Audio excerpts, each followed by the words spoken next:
الله الذي أنزل على عبده الكتاب ولم يجعل له عوجا وأصلي وأسلم على عبده ورسوله وعلى آله وأصحابه أجمعين.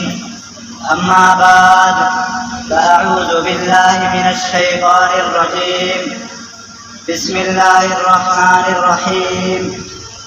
إنه لقرآن كريم في كتاب مكنون لا يمسه إلا المطهرون. صدق الله العظيم. وقال نبينا وسيدنا محمد صلى الله عليه وسلم: خيركم من تعلم القرآن وعلمه، أو كما قال عليه الصلاة والسلام: رئيس الحفلة وزملائي الكرام، السلام عليكم ورحمة الله وبركاته.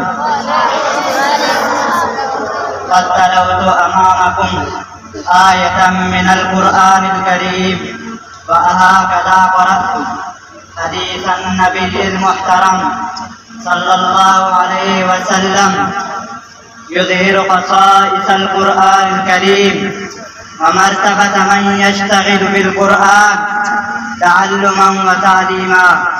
أيها الإخوان، هل أنتم تعلمون ما هو القرآن الكريم؟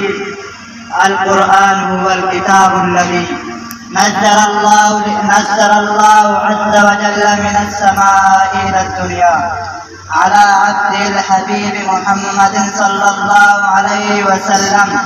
والقرآن هو الكتاب الذي نزل بهداية الناس إلى الطريق المستقيم.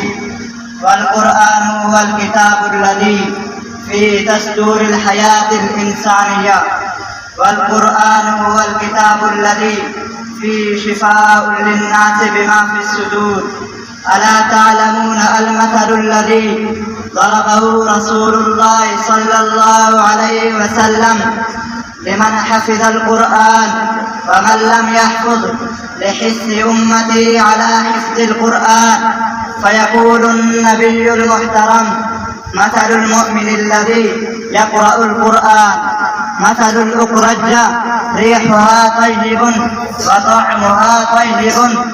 ومثل المؤمن الذي لا يقرأ القرآن كمثل الثمرة التي لا ريح لها وطعمها حلو. ومثل المنافق الذي يقرأ القرآن كمثل الريحانة، ريحها طيب وطعمها مر. ومثل المنافق الذي لا يقرأ القرآن كمثل الحنظلة، ليس لها ريح وطعمها مر. وما علينا إلا البلاغ المبين.